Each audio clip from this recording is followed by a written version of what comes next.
This is Silas Hite, and you're listening to Nothing Shocking Podcast.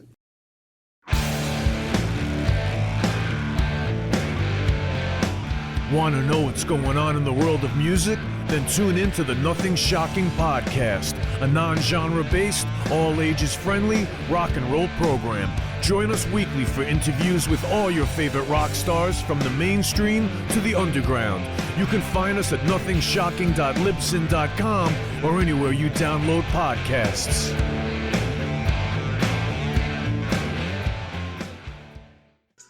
We're putting the band back together. The numbers all go to 11. I'm talking about bands that rock. Led Zeppelin. What about Sabbath? AC/DC. Motorhead. Does that mean it's louder? Is it any louder? Well, it's one louder, isn't it? We're not worthy! We're not worthy! Why don't you just make 10 louder and make 10 be the top number and make that a little louder? These go to 11. I get up off the ground and raise my head. Days like this, think I should be dead. One for Satan, two for me. Let's cheat the devil, it's fun, don't you agree? Welcome to the Nothing Shocking Podcast. I'm your co-host, Jeff Untied, and with me in Dog Bowl Studio is Coach Nez. You can find the Nothing Shocking Podcast on Libsyn or any podcatchers. Like our Facebook page or follow us on X at No Shock Pod.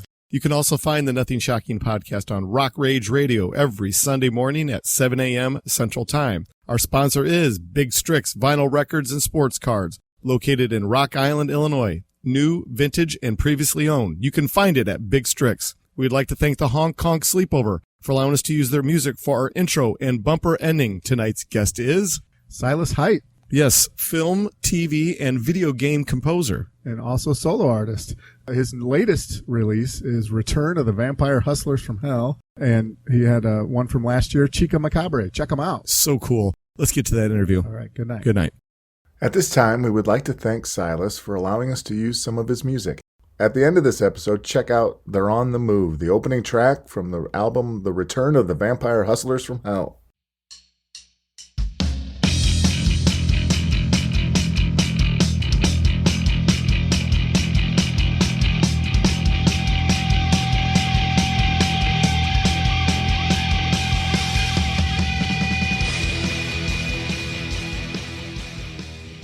Silas, welcome to the Nothing Shocking Podcast. I'd like to introduce you to my co-host, Jeff Untied. Silas, thanks for joining us tonight. Hey, thanks for having me. Well, hey, let's get this thing started. So, past April 21st, you released a 3-song EP of John Prine covers. Can you talk a little bit more about it? Absolutely. So John Prine is one of my heroes, an absolute legend of a songwriter. And sadly, he passed due to COVID complications a couple years ago, and we lost a real American gem. But I just picked 3 of his songs and covered them with my Americana band, which is called the Satin Cowboy and the 7 Deadly Sins. And I've got a bunch of albums out under that name, and that's basically my catch-all group for when I write songs where I'm singing and playing a lot of the instruments, but that fall into the Americana category. So that's a blend of like old country, older rock and roll, folk, bluegrass, maybe blues, that kind of stuff, all that makes Americana. And that's so cool because John Prine was so influential in all those genres of music. Yeah. I was just going to say, and a Chicago legend. Absolutely. Yeah. But also, so you were talking about, because I know you're known as being a multi-instrumentalist, which we'll get into in a little bit, but did you say that you had other guys playing with you or other people playing with you in that band? Yeah, so it's not really a band because I don't play live. Okay. It's really just a solo project. But the 7 Deadly Sins, the name of the quote-unquote band, that just means the friends and family that I work with on the project. So I try and work with friends and family on that just to make it kind of more special to me. And so sometimes my dad will play guitar on it. Right now I'm writing new songs with my nephew, who's an excellent guitar player.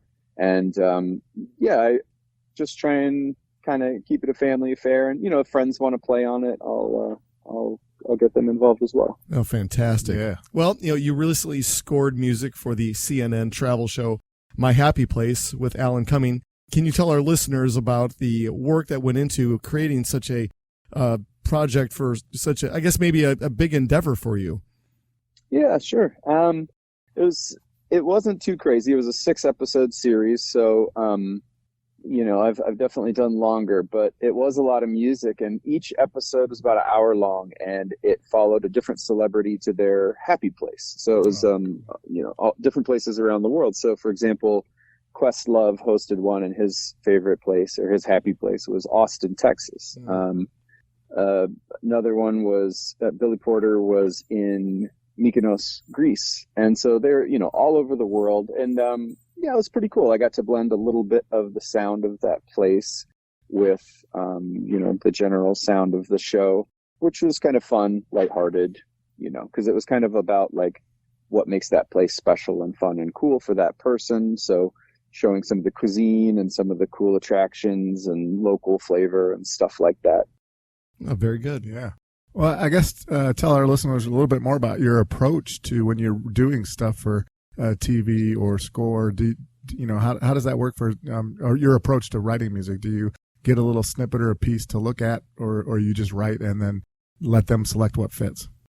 No, you were right the first time. So they'll send a rough edit of the episode or the movie or whatever I'm working on, and it's not probably totally done yet, but it's close to being done, and it'll often have temp music in there. So the temp music, which stands for temporary music, gives me an idea of like where the music should come in and out, where it should start and what places don't need music, but also like what kind of vibe they're thinking might work. And sometimes they don't know. They may say, hey, we have music in there because we know we want something, but this doesn't work. Or other times they're like, we absolutely love the way the strings work in this track. Let's write something with strings to replace it.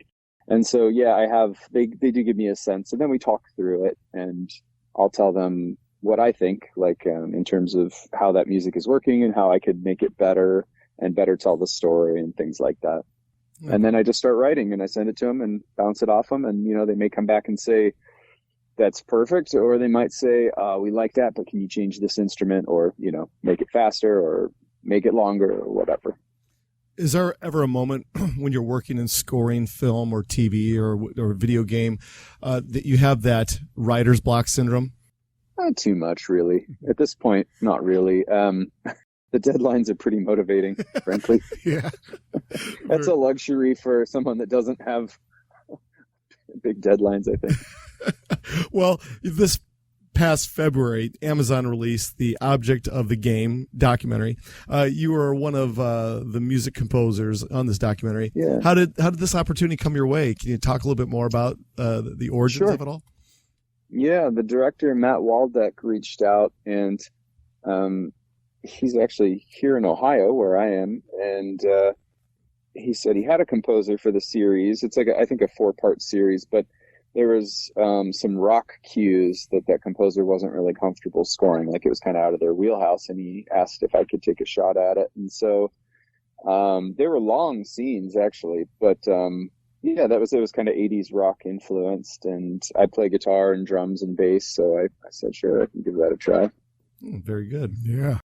I guess, I know, I'm sure it's probably not much different, but you also do video game scoring and things like that. Can you compare and contrast maybe doing video games versus doing a film? Yeah, I would say it's very different in that usually there's a lot of time with video games. Like they give you a lot longer. It's a more generous schedule, and usually the person you're working with is an audio director. And the audio director typically has a music background, and a lot of times they are composers as well. And so, you can really get kind of in depth with them and have pretty clear communications. A lot of times with a director, they're describing the feelings they want, or, the moods that they want, but they're not able to speak in music terms, which is fine. And it's the composer's job to translate that into music. But with, the audio directors of video games, usually they're pretty well versed in music. So that's kind of nice. They know what they want or what they don't want. But in terms of similarities, a lot of times they will send you screen captures of the gameplay. And so it's, a video basically you're watching of someone playing the game. And so you can write music that sort of fits the mood with that, because you I draw a lot of inspiration from the visuals. So if it's like very cartoony, maybe kiddie looking visuals, well, the music needs to reflect that. If it's more adult and mature looking, maybe more filmic or something, then the music will probably sound that way as well. So it's kind of similar in that way. You had asked earlier about, are you ever able to write music and just send it to them? Sometimes with video games, that is the case. Like if there's not gameplay yet, like they're still building it and you can't really play it yet, they'll just send you the concept art so you can at least get an idea of the mood and, how serious it looks or how goofy it looks or whatever, and the characters. And so in those cases, I would just write, maybe 30 seconds or a minute or two of ideas and send it to them. And then eventually they'll plug it into the game and see how it works and then come back to me and we'll refine from there. And, sometimes they'll send you a game console. Like if this is going to be an Xbox game, do you have an Xbox? And if you don't, they'll send you one, which is pretty cool. Oh, very cool. Yeah. I mean, you have to return it, but oh, bummer. There's always strings attached. Yeah. Well, to capitalize on that answer there, recently Warner Brothers released the Tom and Jerry Blast. This is a new mobile game for Android and iPhone users. You created the music and sound effects for the game. Can you tell our listeners a little bit more about the ins and outs of creating the score for this game? Yeah, it's really cool. They wanted it to sound like the classic cartoon music of Tom and Jerry, which was like, very iconic. And so it had to fit into that world. So one of the things I did was actually do a version of the Tom and Jerry theme song for them to use for the game, which was fun.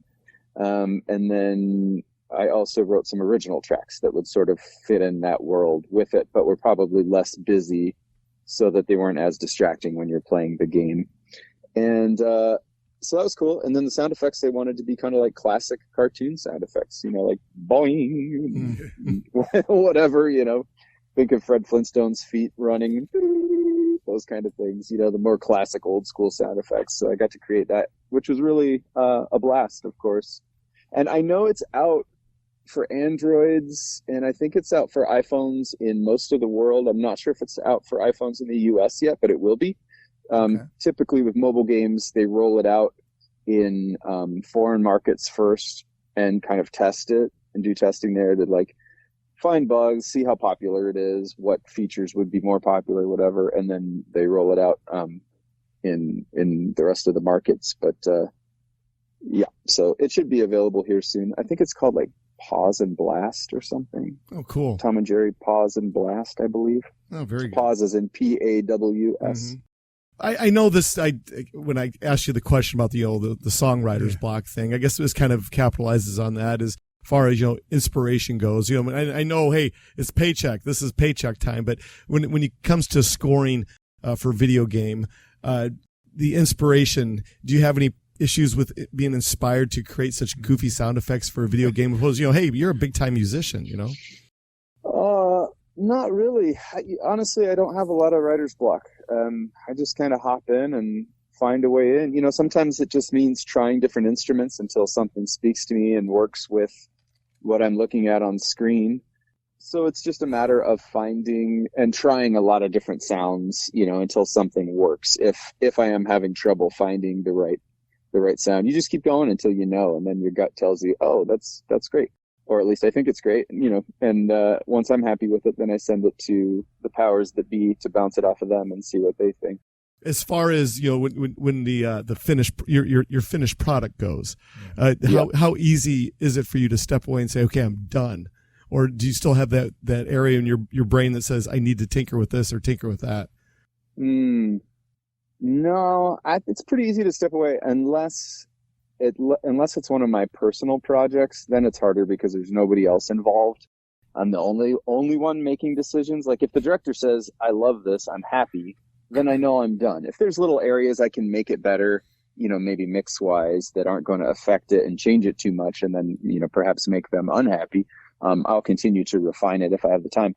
But on my personal albums, it's a little bit harder because I don't have a label. I do everything myself. I write, record, edit, mix, do all of it. And I love doing that. And that's, I wouldn't trade it for anything. It's what brings me joy in life. But, it is hard when you're the only one making the calls of, is it done? Is it not done? But, you know, I tinker with that stuff and set deadlines for myself that I try and keep. And, you know, eventually you're just like, okay, I've done it enough that I kind of get to a point where I'm like, okay, that's as good as it's going to get. Time to let her go. Fair enough. Yeah. So when you're doing all these scores, do you work with an agency? Like, do you provide a certain amount of number of hours or minutes of music to someone, and then they go out and look for placement, or do they come to you? How does it work? Well, it really depends. Like if it's a movie, you know, they come to me and they say, I need about 45 minutes of score or whatever. So we agree on approximately how much music they'll need, and then we set a price for that. If it's like licensing tracks that I've written for an album or something that's already written and they want to license it, sometimes I shop those through. I work with a few agencies that will try, you know, my tracks in different things to see if they work. Like for commercials, for example, you know, when I finish an album, I try and get those placed in commercials and TV shows and things like that. So I do have contacts that I've worked with over the last 25 years that will, you know, try and find a place for it. Fair enough. Yeah. Amazing. Well, you know, let's get back to the scoring of the documentary that you provided for the Icon in the Sky, 100 Years of the Goodyear Blimp. Man, what a cool documentary. Yeah. What cool music. Jeff and I are big fans of that documentary. Thanks. Talk a little bit more about it. Talk about the opportunity of scoring this documentary. Well, interestingly, this actually plays into what we were talking about licensing. So they came to me and they had never made a film before. This is an internal Goodyear project. And so, you know, they have a small team, a production team there, but it's small, not a huge filmmaking division or anything. And, they had finished it and they're getting to the end of the stage, you know, the end of wrapping it up. And they were like, we just have library music in there and it's not very good. You know, library music tends to be sort of cheesy, a little too promotional or inspirational sounding or whatever. And they didn't like it. And someone recommended they talk to me. So I had a meeting with them and they were like, can you do the music? And I said, I would love to. And they were like, we have I think it was 2 weeks or a week and a half or something. And I said, well, that's not enough time to score a feature-length movie, because they had music wall to wall, meaning through the whole thing. There weren't really a lot of breaks. So it's a lot of music. And I said, well, sadly, that's just not really enough time to score this properly. But I said, I have a ton of music that I've written that I own the rights to, and I think would be really fitting in this. And so if it's okay with you, I'll just use music from my library, from different albums and things like that, and see how that works for the score. And they loved it. We literally had no changes. I just spent that time finessing it and tweaking the music that I had and working with it to make it fit the picture and help tell the story. And so essentially I was more like an audio editor on that project, because I was using existing music, but it worked really well. And honestly, it was pretty similar to what I would have written if I had had the time. So that was it doesn't usually work out like that, but if my client just doesn't have the time, you know, or the budget to do what they want to do, I do have a ton of music that I've written over the years that I keep the rights to, that I can then use and license to them for those kind of projects. Well, that had to be a huge relief to you to be able to use existing music that you had in your archive to do this, and not really have to overly work. I guess, I mean, you had to work, but you didn't have to create as much. Is that correct? Yeah, exactly. And the issue would have been the timeline, really. I mean, I would have loved to. I always like writing new stuff from scratch, but that was just a little bit too tight. Absolutely. Yeah.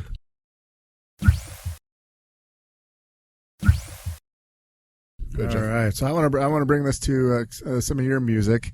Return of the Vampire Hustlers from Hell. Love that whole album and concept. The artwork is amazing, and I know you go into pretty good detail on your website about kind of how it all came together. But for our listeners that don't know, can you talk a little bit about the artist and how that inspiration came about?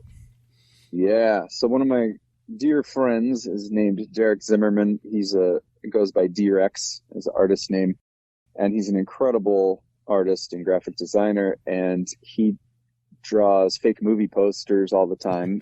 He draws many things, but one of them is fake movie posters, and he made this fake Italian 70s horror movie poster called The Return of the vampire hustlers from hell. Yeah. And part of the reason the name's so long is because we thought it was funny to just keep it that long. But anyway, so he sends me this poster. This was during COVID, and he said, "Hey, I'm going to just post this on my Instagram as like something I've been working on. Do you have any Italian 70s horror music sounding stuff that would go with it?" You know, so and I had said, "No, I don't, but I would love to write you some." So I started writing music, and it turned into a multi-year project, and it turned into a whole album. Yeah. And so, you know, it was inspired from his piece of art. And over the years, while we were working on it, he ended up making more and more and more really great artwork to go with it. And we talked about how wonderful it would be to actually make it into a film. So my cousin, Mason Mothersbaugh Hite, is a screenwriter in Los Angeles. And so he wrote a script, and Derek did like all these crazy music videos and videos of his artwork. And meanwhile, I was writing the music. But in the middle of that, I moved from Los Angeles to Ohio with my wife, and we had to build a studio from scratch. So we built a brand new, big, beautiful studio. It's called Bath Time Studios because I live in Bath, Ohio. And so, you know, the album took a while because of that. And in the meantime, I recorded at different studios here around Akron.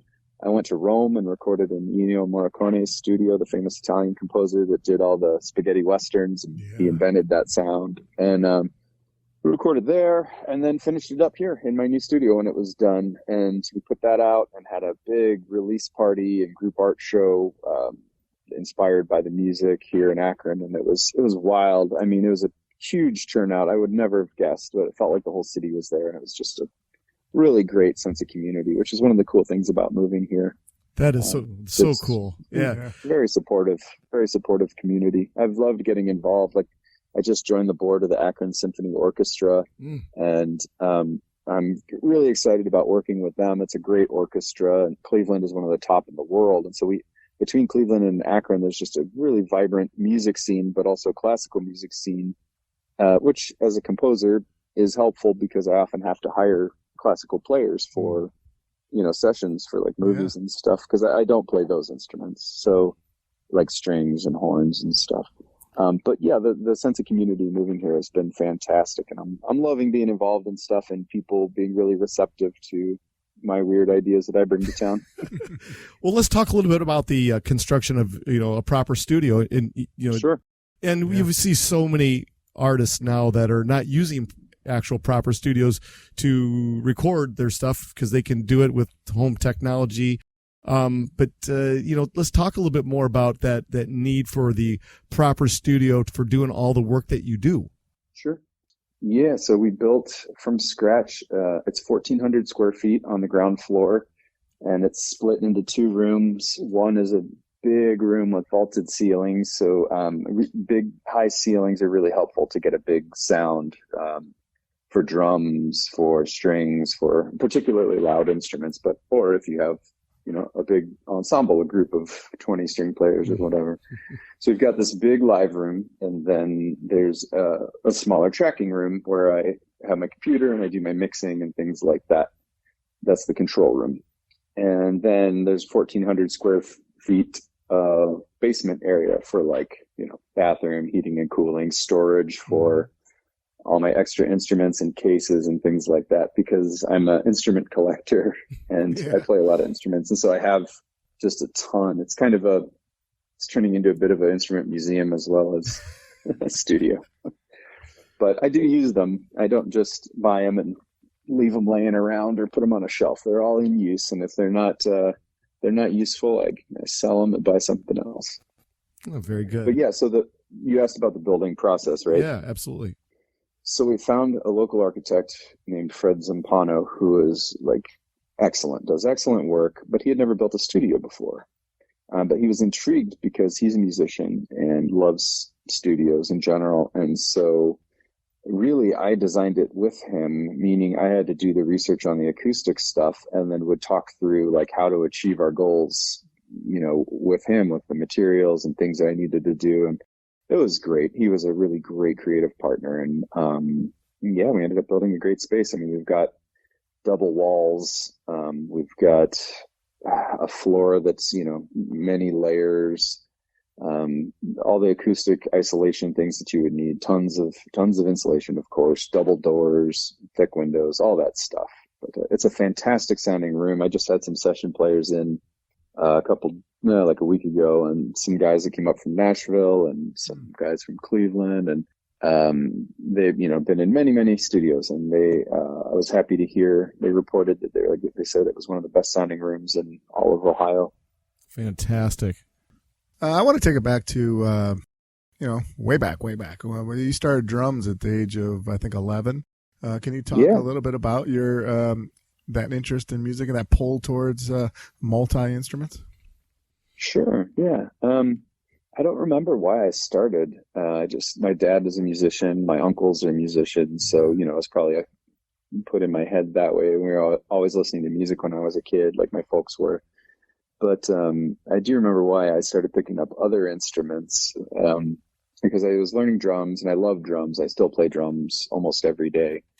But at some point I realized I wanted to write songs, and it would be kind of hard to teach people the song ideas I had if I could only play drums. So I picked up guitar, then I picked up bass, and I picked up piano. And then by that point I was in college and started studying, composing. I was in the percussion program and studying, experimental composition, traditional composition, and was in different types of bands that are required. And then outside of school, I was playing in different types of bands for fun, in the local bar scene, club scene, stuff like that. Just basically soaking it up in every way that I could. And I found that in terms of being a multi-instrumentalist, I've found that picking up new instruments is one of the most inspiring things to me. Sometimes I'll take lessons on that instrument for a while, for maybe a few months or maybe a few years. And sometimes I don't. Sometimes I just use it in a way that inspires me and try and make cool sounds with it. Whether it's the right way or not, who cares? Who knows? But I find that it's just inspiring hearing what it can do. And so I have a lot of vintage, weird, obscure instruments and new stuff too. But that's really something I love. And then also it's also a convenience thing in that I don't have to wait for a player to show up to perform something. I can do it myself to a certain extent. And also it saves my clients a lot of money, because then I don't have to charge them to hire more and more people. I play the stuff myself. So yeah, that said, I do love hiring session players. One of my favorite things is working with, really talented session players. I love writing for strings. I've done a ton of modern orchestral stuff with string players, particularly for Chef's Table, that Netflix series, and spin-off shows from that, but and film scores and stuff. But yeah, playing it myself is it's just more fun. With all your instrumentation, I guess what is first on the pecking order for you? Will it always be percussion first?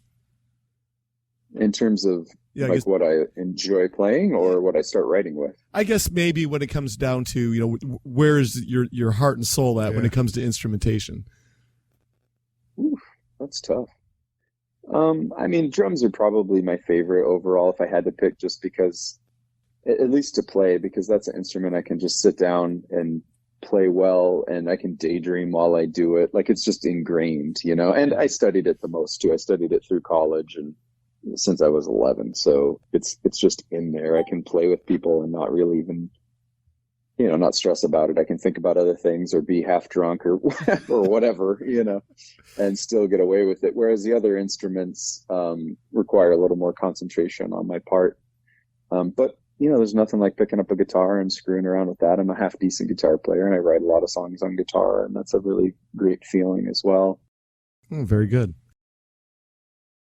So the one album I wanted to ask you about was the Chicha Macabre album, another concept album about some adventurers off in the forest. It was amazing. You got it was so cool to have this one's got, over the other one it's got more like spoken word from either it sounds like from an old 50s 60s documentary or something. Can you talk about that process?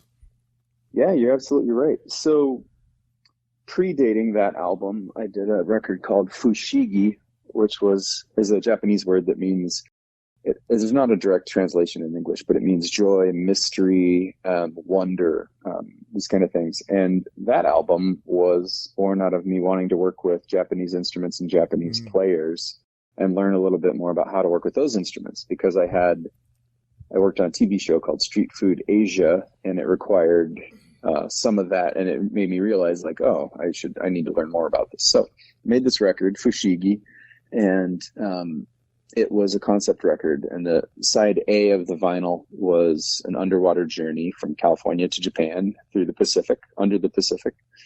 And side B was showing up in Japan and exploring Japan and my recollections of being there, traveling there, working there, and things like that. And after I made that, I was searching through the public domain videos that are out there in the world. The Prelinger Archive as one of them, and you can find old movies that are in public domain, meaning you can use them for whatever you want for creative purposes. And so I was just using the visuals to make a music video for tracks from Fushigi. So I was finding these cool old, like, underwater documentary things, and, it'd be like black and white of these octopus scurrying around and stuff like that. But the voiceover was super cool. It was like, look out, guy, he's got 8 legs, whatever. I just was cracking up listening to these goofy, this stuff. And so it kind of just stuck in my head. And then a few years later, maybe 5 years later, I don't know, when I did Chicha Macabre, I still had that dialogue. And the music for Chicha Macabre is inspired by chicha, which is a form of cumbia, which is a South American form of music. And chicha is like a subset of that. And chicha started in the 60s, 70s. Some people say Colombia, some people say Peru, but it spread all over. And it was cumbia, but they were starting to listen to rock and roll coming out of the States and Great Britain. And so they started to incorporate that into their music. So electric guitars and home organs and stuff like that. And I discovered that music maybe at this point, maybe 10 years ago, and fell in love with it because it's really percussive, lots of percussion, bass, and then, these cheesy home organs and kind of twangy guitars. And I really like that stuff. And a lot of it was instrumental. And if it's not instrumental, they were singing in Spanish. And so the music that I was writing, inspired by that, was mostly instrumental. And I wasn't going to attempt to sing in Spanish. I think that'd be a little, over the line and also bad. But I wanted some sort of vocals in there. And I was thinking about it, and I realized, like, oh, I still have this cool, weird voiceovers that I stripped out from these underwater videos. And so I started going through the voiceover and selecting different snippets of stuff. And I found that I just had this idea that the music to me by itself sounded like creepy jungle music, like Amazon jungle music was the imagery I was getting. And so I talked to Derek, the artist I worked with on Return of the Vampire Hustlers from Hell. And I said, hey, do you think you could draw some sort of crazy monster coming out of the jungle that, we've never seen before, like invent a new monster, and make artwork based on that? I want to make the music sort of allude to like a monster in the jungle. And so I took snippets of this voiceover and took pieces that made it sound like they were referring to a monster, when in reality they were talking about, big whales or sharks or octopus they'd seen in the ocean. But I just took pieces that could be, interpreted in different ways. And then I found more dialogue from other documentaries, like about, some of them are like about, firearms and guns and stuff that were actually like police training videos and how to catch crooks and different things like that. And some of them were like, old videos about, cautionary tales about the dangers of marijuana use or whatever. But you could find, of course, great snippets of dialogue in there. And so, okay, this is a long story. I'm sorry. Bear with me. So I took those pieces of voiceover, I cut them all up and pulled out the parts that I liked. Then I put them on a cassette tape, like old school cassette, and then I have this hand-built little machine by a company in New York called Landscape that plays cassette tapes. So I put the cassette tape in this thing, but you play it by hand. So you kind of wind the tape with these two knobs. And when you do that, you can control the speed of the tape. So you have these voices. And so perhaps the guy's saying, look over there, and you can, look over there, or look over there. Yeah. You can change the speed. So I recorded in real time the voices and played them in with my hands, changing the speed. But you can also make the tape go forward and backwards to get sort of the scratching effect you would get with vinyl, like, chicka chicka chicka wicka wicka kind of vinyl hip hop DJ scratching, which I don't know how to do. But you can get a really similar sound with the tape effects. So that's where all that dialogue comes in. So you're right. It was from old documentaries. Well, that kind of answered my question, because I wasn't sure if is it easy to get those old documentaries or get those snippets? But yeah, you went into that, so that's awesome. I mean, it's easy in terms of it's legal and you can find it. Then I took a really long way to get it onto the album. Yeah. Well, I thoroughly enjoyed both those albums, so I hope people check them out. Thanks. They were super fun to make. I played all the instruments on Chicha Macabre, partially because it was written during the pandemic, and then partially because I was like, well, I play all these instruments. Like, I don't necessarily have to bring anyone else in. And I was like, yeah, screw it. I'm just going to do it myself. Something that I love about that music, if you listen to the cool old stuff, like one band is called Los Mirlos. They're like the OG Chicha band, and they're having a resurgence now, even though I'm not sure how many original members are, might only be a couple still in it, but they played Coachella this year. Oh, wow. And they're actually touring the U.S. right now. They're coming to Cleveland in a couple of weeks. I'm going to go see them. I'm super excited. But part of what I love about that old music is it's not pristine by any means. Like, it sounds like a bunch of guys in a room. The equipment wasn't great. The mixes are, okay, but it's not like it's not so fussy and pristine like a lot of albums are. So I gave myself that liberty too. I was like, I'm using these things, making things sound like samples. Some of them are samples, and this music is already doesn't have to fit into that world. And so it's like, I'm just going to play everything myself and just really have fun and be creative and not worry about making really clean, stuff, because typically I do. Like, if you listen to maybe my orchestral stuff or even the Vampire Hustlers, those mixes are, not to toot my own horn, but they're very clean, and I spend a lot of time working on them, so you can really hear every instrument and stuff like that. But the Chicha Macabre was supposed to be kind of dark and murky, and so I just leaned into that. And honestly, it sounds even better on vinyl. I was really happy when I got the vinyl back, because it always sounds different, the digital and the vinyl. Mm-hmm. But in this case, I thought the vinyl sounded like that's how it was supposed to sound. I was like, it really fit in there. Oh, that's very cool. I have one last question for you, then we'll leave you alone for the evening. You talked about, the creation of the return of the Vampire Hustlers from hell during the COVID pandemic. Mm-hmm. And obviously you were very creative during the pandemic, but we had spoke to so many artists over the years that struggled with their creativity during the pandemic, whether it be, through their instrument or their songwriting or whatever. Did you ever come across any of your constituents that were going through a hard time creating during the pandemic? And and for you, was it easy for you to create during the pandemic? You know what? Actually, when you had asked about writer's block, I guess that is the one time where I did have a hard time, because I was so, paralyzed by what was going on in the world, not only COVID, but the racial injustice that was happening, Trump, everything was it just felt like the sky was falling for quite a while there. And, of course, being scared that, am I going to die if I go outside and somebody coughs on me? All that stuff. Yeah. So I would wake up in the morning and be pretty, I'm most creative in the morning. So I would get up and do pretty well, working until about noon or so. And then the reality of the day would seep in. And then in the afternoons, I was kind of just filled with dread. And then, it was pretty hard to create in that headspace. I will say there's kind of a cliche of artists writing their best stuff when they're real sad or, depressed or something. And maybe it works for some people. It does not work for me. If I'm sad, I don't feel like creating at all. I need to be in a good headspace. And so Yeah, it was really hard. I did still get a lot done because basically all my work dried up because they put a stop to filming and production for the most part. And also, because everyone was freaked out about the economy as well. There just wasn't as much stuff being made for a few years there. And so that definitely affected me. And when the economy is rocky or things are really expensive like they are now, advertisers don't spend as much money making new ads. They might recycle old ads or just not do an ad campaign that year. And so, that trickles down to me. So I had a lot of free time to freak out and have existential dread.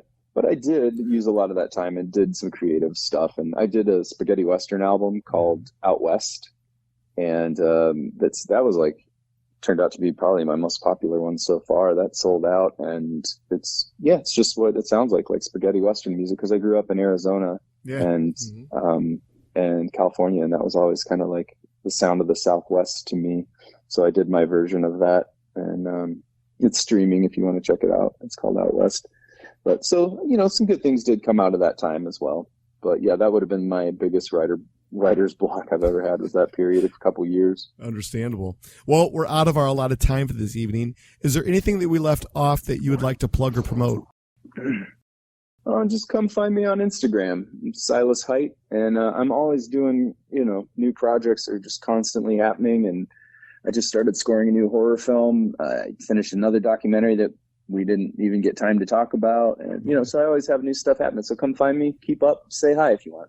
Absolutely. Yeah. Well, this is how things are going to work out. Jeff, the editing wizard over here, we'll have your episode all polished up and ready to go. I'll send it to you. And if you could share it on all of your socials, we'd really appreciate it. Of course I will. Yeah, definitely. Silas, thank you so much. It was an honor to have you on the podcast today. Yeah, this was lots of fun. Hey, thank you so much. You bet. Thanks for having me. I had a good time. Thank you. Sounds good. Take care. Bye. Bye.